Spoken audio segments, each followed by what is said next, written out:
y ahí diseñamos una cimentación dentro del agua, en un claro de unos 50 metros tenía el río, ¿verdad? Y en esa ocasión nos cayó el ciclón Fifi, que pegó en Honduras, llegó al sureste y se vino una avenida espeluznante en el río, y las pilas que habíamos colado y diseñado se ladearon.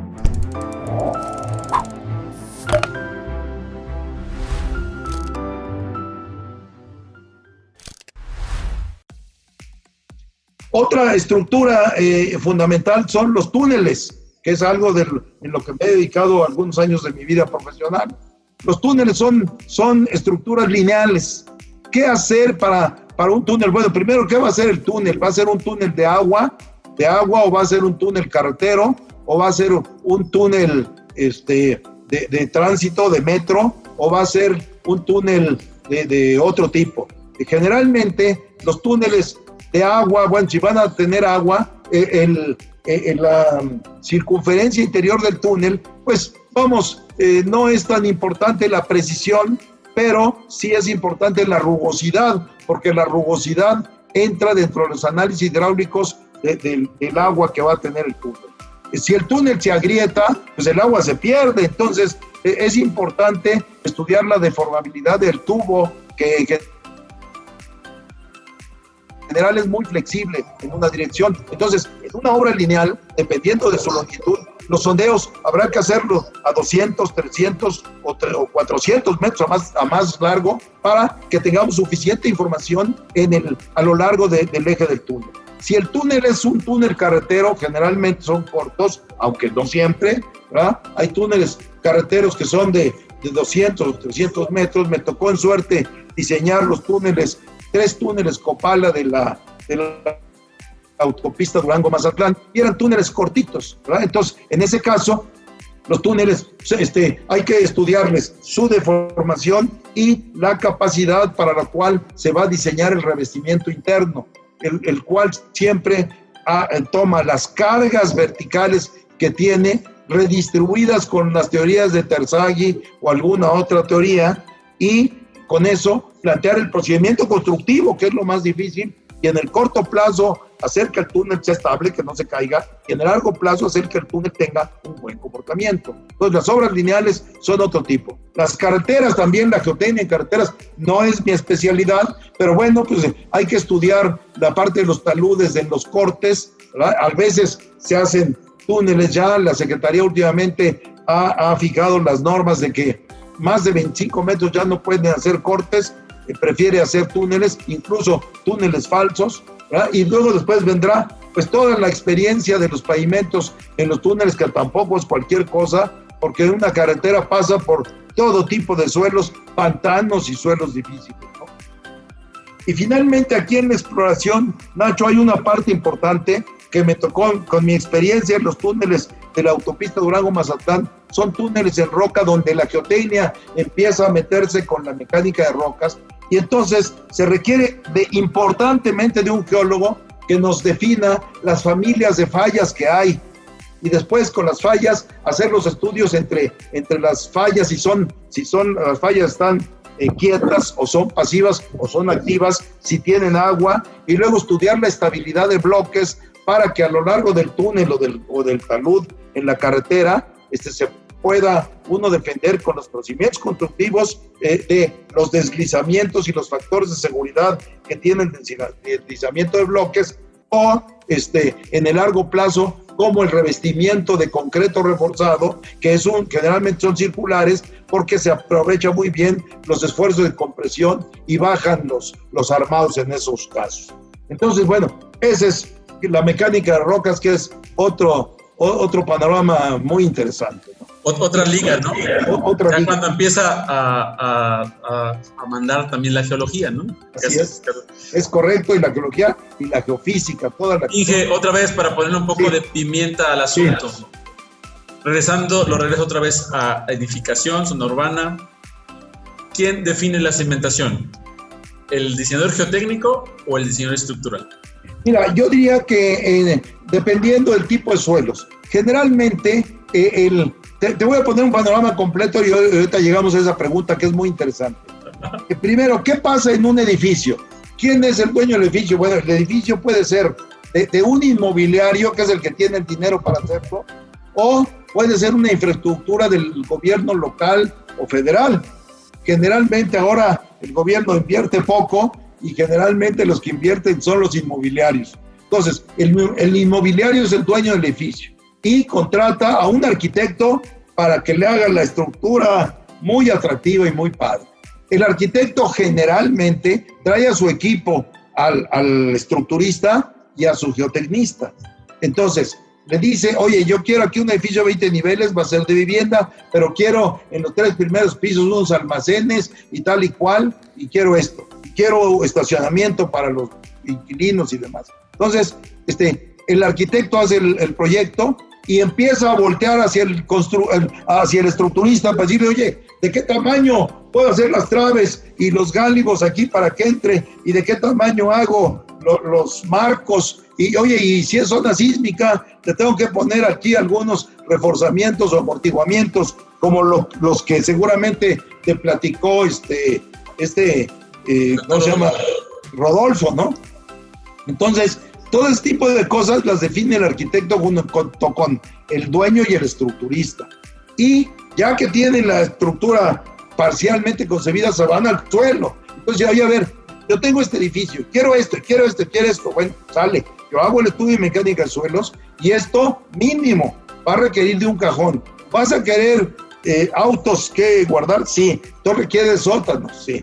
Ahora, ¿eso en dónde lo vas a hacer? Tal, el suelo ahí no es muy bueno, vamos a tener que llevar pilotes. Entonces, ahí se va dando ya entre el estructurista y el geotecnista la decisión de que es un cajón de concreto reforzado con pilotes. Ahora, ¿cómo lo vamos a construir? Ojo, ahí, oye, pues con muro Milán, con tablestaca, con concreto lanzado y anclas, ¿cómo lo vamos a hacer? Porque en el procedimiento constructivo te puedes ahorrar muchos problemas o te puedes sumar muchos problemas. Entonces, ahí la decisión, la pregunta que hiciste muy claramente, ¿quién diseña la cimentación? ¿Quién la decide?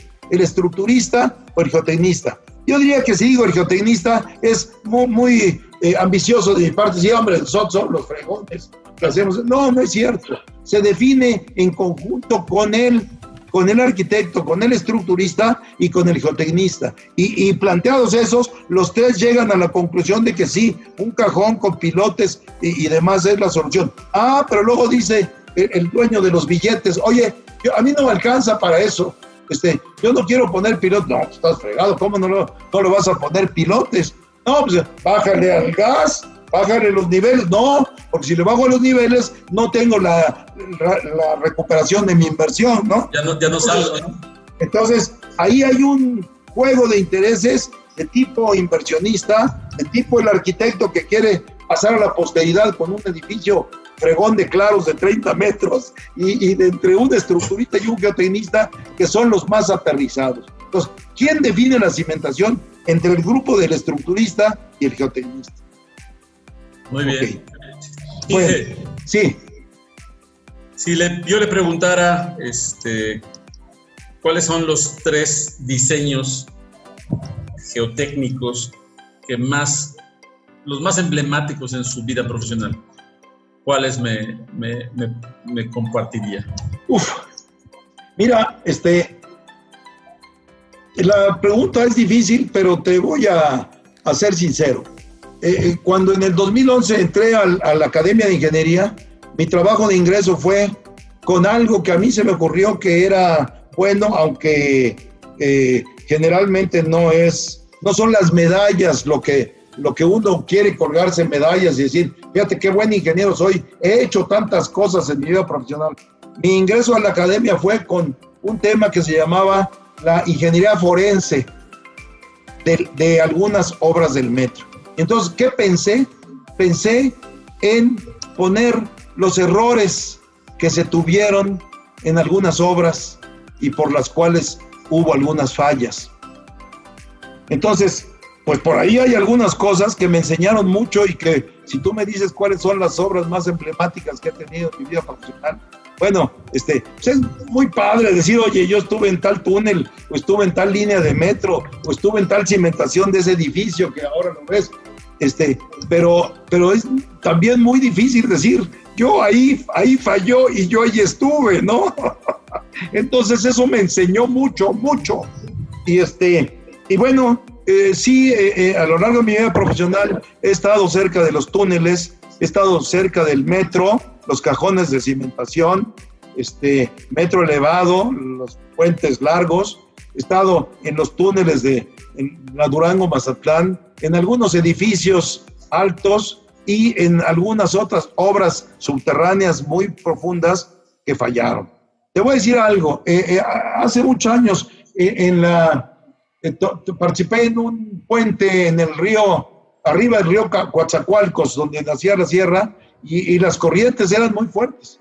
Y ahí diseñamos una cimentación dentro del agua, en un claro de unos 50 metros tenía el río, ¿verdad? Y en esa ocasión nos cayó el ciclón Fifi, que pegó en Honduras, llegó al sureste y se vino una avenida espeluznante en el río, y las pilas que habíamos colado y diseñado se ladearon.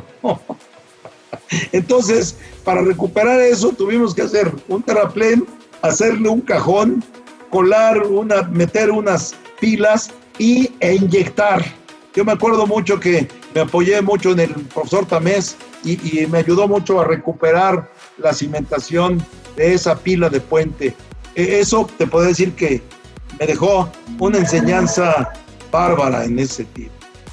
Desde luego el metro, las excavaciones del metro más difíciles que tuve en la estación Hangares del metro, donde la falla de fondo traía un factor de seguridad de 1.05, y entonces tuvimos que idear ahí algunos procedimientos, metimos electrósmosis, procedimientos muy cortos. Bueno, ahí me viví 6 meses de mi vida profesional pegado hasta que salimos de esa zona, y afortunadamente no tuvimos fallas, ¿no?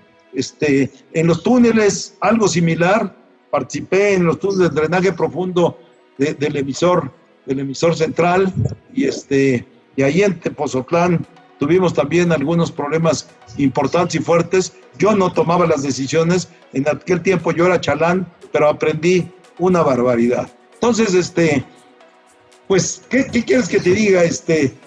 Partes emblemáticas de mi carrera, bueno, pues cuando se unen 2 túneles y me invitaban a la comida y a la bebida por celebrar la unión de 2 túneles, pues también es una parte importante cuando uno está joven, saber que has participado con tu trabajo de proyectista en esas obras grandes, ¿no?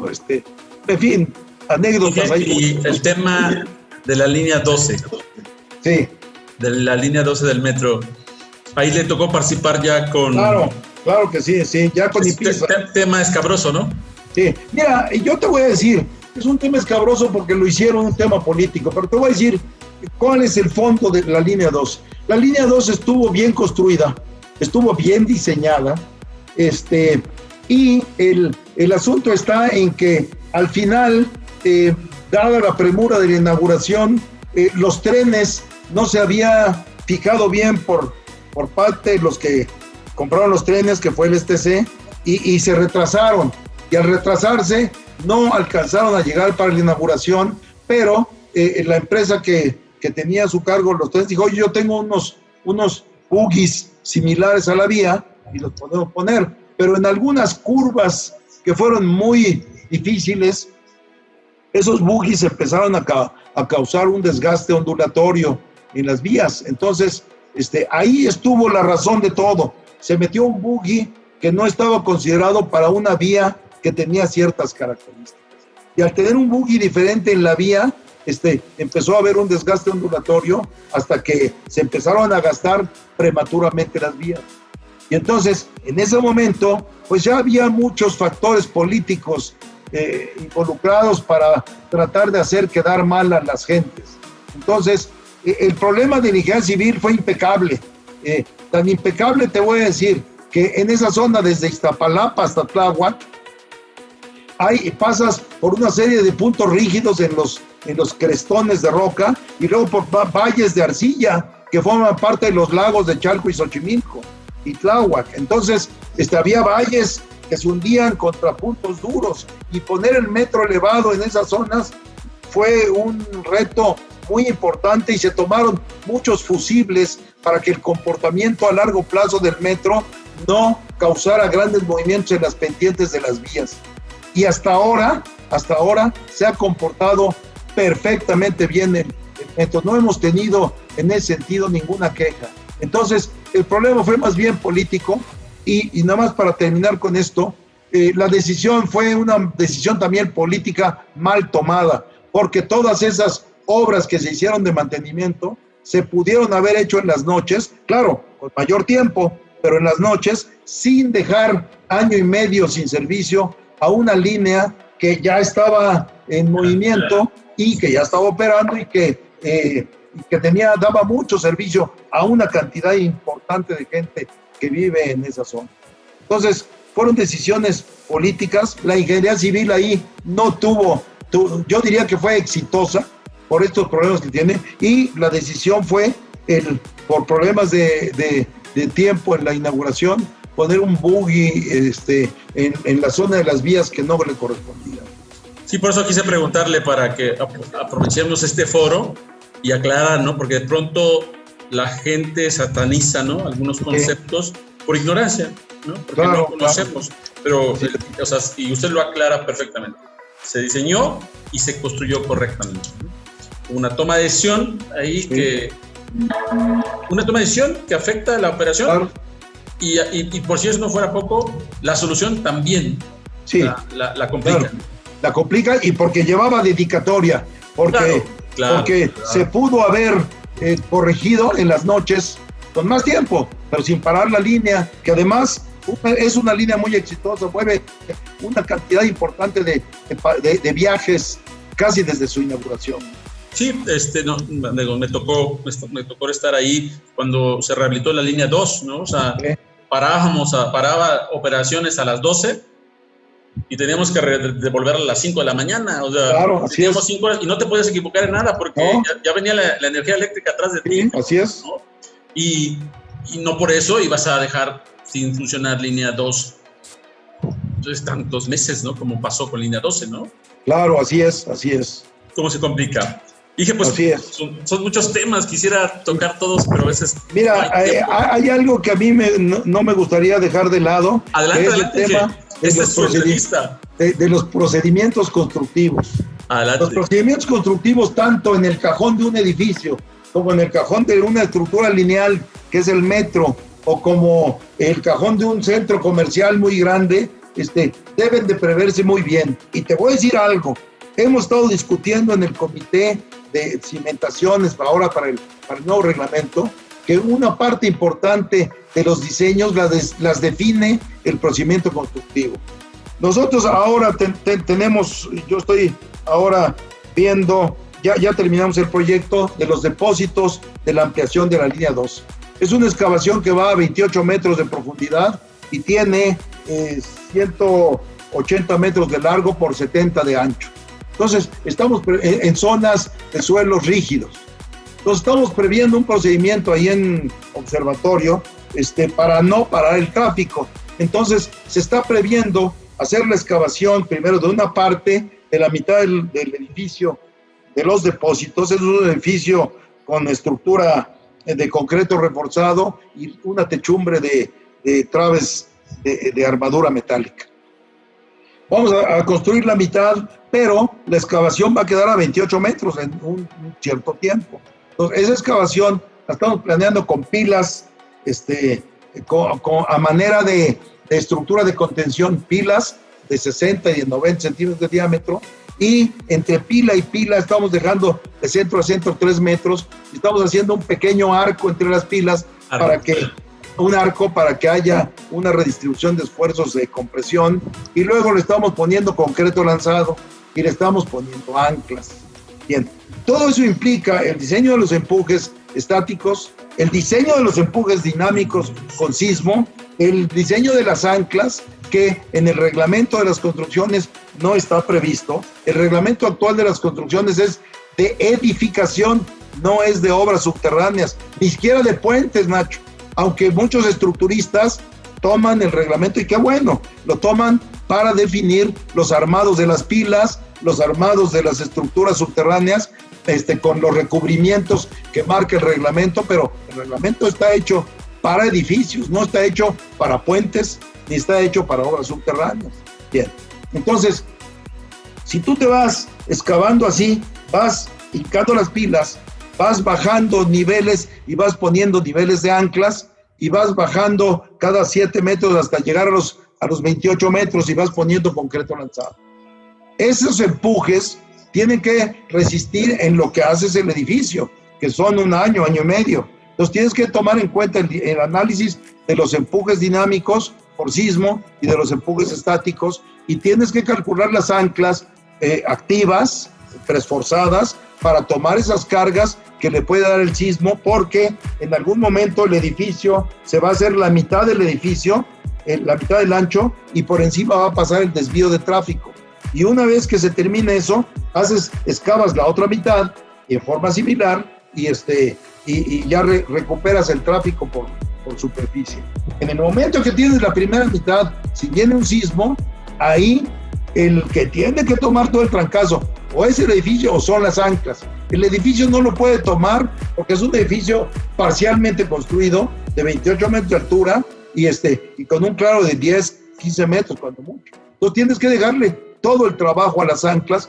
No hay reglamento que te diga cómo calcular las anclas. Las sabemos calcular porque en geotecnia hay procedimientos y métodos para el análisis de anclas y deberán probarse. Pero eso es un reto muy interesante. Ahora, si estamos en la zona del lago y estamos tratando de hacer un edificio de 20 pisos o de 30 pisos, pues tienes un cajón de cimentación que te va a llegar a los 10, 12 metros, en arcillas blandas, abajo del nivel freático. ¿Qué haces? Lo más cómodo es hacer un muro Milán, un muro colado en sitio, pero si el muro Milán está en una zona en donde tiene que tener una pata y la cimentación tiene 15 metros de profundidad, más una pata de 5 metros, estás llegando a 20 metros y es muy probable que quede cerca la capa dura. Y entonces los hundimientos regionales con los años empiezan a hacer que el edificio emerja y te vas a llevar a los vecinos.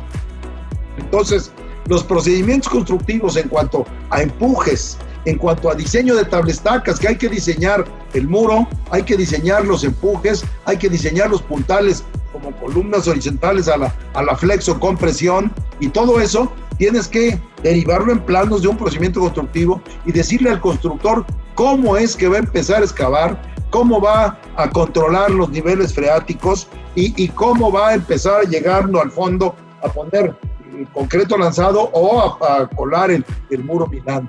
Y al llegar al fondo, cómo tiene que empezar a armar y colar la losa de fondo. Ese tipo de diseños, los procedimientos constructivos son apasionantes y muchas veces te cambian el diseño de las losas de fondo. Si una losa de fondo la diseñas con la interacción suelo-estructura, bueno, es como si ya estuviera terminada y así va a ser a largo plazo. Pero en el inter, cuando estás llegando al fondo, todavía no está colada la losa de fondo y las fuerzas del nivel freático están actuando como supresión. Y entonces ahí viene la pregunta. Primero vamos a analizar la losa como supresión y luego vamos a compararla con el peso de todo el edificio que carga la losa. Y luego si trae pilotes, ¿qué parte cargan los pilotes y qué parte carga la losa? El actual reglamento te dice o todos los pilotes o todo a la losa. Lo cual es absurdo porque, insisto, cuando ya esté el peso del edificio, ¿a poco el edificio va a decir, tú pilotes, llévate todo mi peso ahí, tú losa de fondo no trabajes? Pues no. O al revés, tú pilotes nomás estás para asentamiento, pero toda la carga se la lleva la losa. Bueno, tú la diseñarás así, pero así no se va a comportar el edificio. Y si le pones el ingrediente sísmico, peor todavía, ¿no? Entonces, yo creo que para mí los procedimientos constructivos son procedimientos que deben ser muy bien planteados con el dueño, con el constructor y con el diseñador estructural, para que el diseñador estructural entienda bien cómo va a calcular la tablestaca, cómo va a calcular la losa y cómo va a calcular los pilotes y cómo va a ir quitando los puntales si es que hay que irlos quitando. O al revés, los procedimientos actuales que están muy en boga en algunos lugares de la zona metropolitana. Haces primero las pilas y luego vas excavando hacia abajo y te vas colgando de las pilas, que es el famoso top-down, que es lento, es caro, pero es efectivo. Ya de alguna manera ya nos ha venido dando su punto de vista de la norma técnica complementaria para el diseño y construcción de cimentaciones. Sí, así Me gustaría que nos hiciera un resumen. Claro. Bueno, y también compártanos que actualmente forma parte del comité revisor. Sí, así es. Mira, del comité revisor ocurre algo muy que a mí me hace un poco de gracia. Yo estoy en la parte del comité del comité que aprueba a los corresponsables en seguridad estructural. Como geotecnista, alguien vio y dijo, oye, la seguridad de las cimentaciones no solamente es estructural, es geotécnica. Entonces necesitamos un geotecnista aquí y entonces me invitaron. Yo pues, no sé si se equivocaron, pero me invitaron. No lo creo. Participando con Paco García Jarque, que es el coordinador del comité de corresponsables en seguridad estructural. Y ahí estoy de metiche como geotecnista. Y de parte de geotecnia, estoy participando también en el comité de los peritos en geotecnia, y ahí también tenemos invitado a un estructurista, porque nos hemos dado cuenta de que no podemos vivir aislados. La norma, ¿qué tiene la norma? Bueno, ahorita estamos buscando que las normas sean compatibles y que tengan una lógica. Y aquí voy a externar algunos puntos de vista que tengo.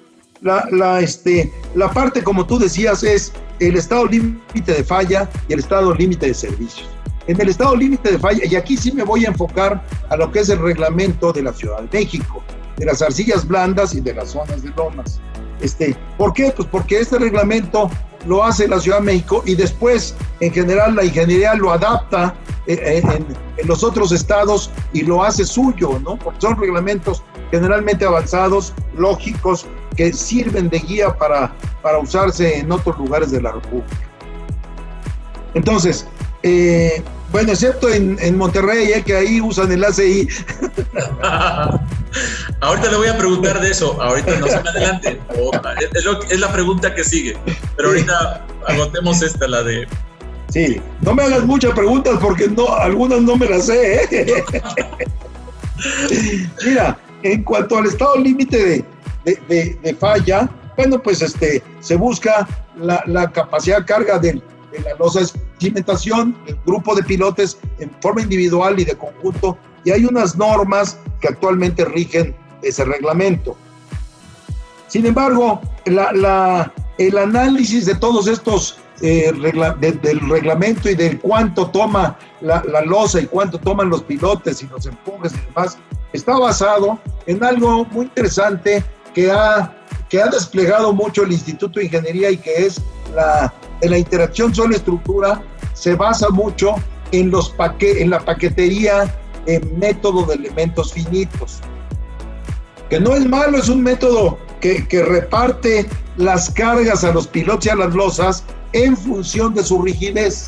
Ahora, la rigidez se define en función del módulo de elasticidad del suelo, ¿verdad? Y ese módulo de elasticidad del suelo puede ser estático o dinámico, y ese módulo de elasticidad generalmente no es una constante, tiene sus variaciones a lo largo de ciertas áreas y a lo largo de la profundidad. Entonces, cuando tú no tienes bien definido la resistencia al corte y el módulo de elasticidad, tú alimentas el modelo con algunos parámetros que no son del todo exactos, del todo cercanos a la realidad. Entonces, el modelo de elementos finitos de la interacción del cajón con pilotos y con la losa te da buenos resultados siempre y cuando tengas bien definidos los valores de los módulos de elasticidad dinámicos y estáticos. ¿Qué es lo que hace el estructurista? Yo lo he vivido porque mis socios son estructuristas también. ¿Qué es lo que te pide? Un análisis similar que que sin tener el modelo de elementos finitos, lo hacemos en los túneles y en las losas con el módulo de reacción de subgrado, que es lo que pide el estructurista. Dame el módulo de reacción subgrado. ¿Qué cosa es el módulo de reacción subgrado? El módulo de reacción subgrado es un parámetro del suelo en donde si tú te recordarás por ahí, el Bowles o alguno de ellos dice, yo tengo una placa circular de un pie cuadrado de área, con un diámetro, con un pie de diámetro que es de 30 centímetros, y a ese le aplico una carga P y mido la deformación que esa carga P le aplica a ese disco de carga y veo la deformación, y entonces la relación de la carga que yo aplico entre la deformación que mido me da un módulo que yo asimilo al módulo de rigidez del suelo o al módulo de reacción de subgrado que le llaman, y con base en eso muchos diseños de los estructuristas se basan en el módulo de reacción subgrado porque es una forma más simplificada de no entrarle al modelo de elementos finitos. Ahora, van a decir pros y contras. ¿Qué es lo que tiene de malo el método de elementos finitos o qué es lo que tiene de malo el modelo de reacción subgrado? Bueno, el método de elementos finitos es un método preciso, muy exacto, es una malla que te va distribuyendo los esfuerzos en el suelo y en las estructuras en función de la rigidez. Y si tú no tienes bien definida la rigidez ni los parámetros de resistencia, entonces pues, el modelo empieza a flaquear, ¿no? Ahora, lo mismo pasa en el módulo de reacción subgrado. Si tú consideras que es una constante del suelo, pues no lo es, porque a 5 metros te da un módulo, a 10 te da otro, a 15 te da otro, en función del tipo de suelo que vayas midiendo, que también depende de qué cosas, depende de las propiedades dinámicas y elásticas del terreno. Eso se puede medir a través de un sondeo también. Entonces, aquí hay yo no diría una guerra, pero sí hay dos criterios, los criterios de los ingenieros que manejan el módulo de elementos finitos y con eso resuelven todo, y el criterio de los ingenieros de la vieja guardia que ponen el módulo del método de reacción subgrado y con eso resuelven muros y resuelven losas. ¿Quién está bien? ¿Quién está mal? Yo creo que con esta explicación que he intentado transmitirte, yo creo que los dos están bien, los dos métodos son buenos, siempre y cuando tú estés consciente de lo que implica un método, de cómo lo alimentas y de qué valores vas a obtener tus decisiones.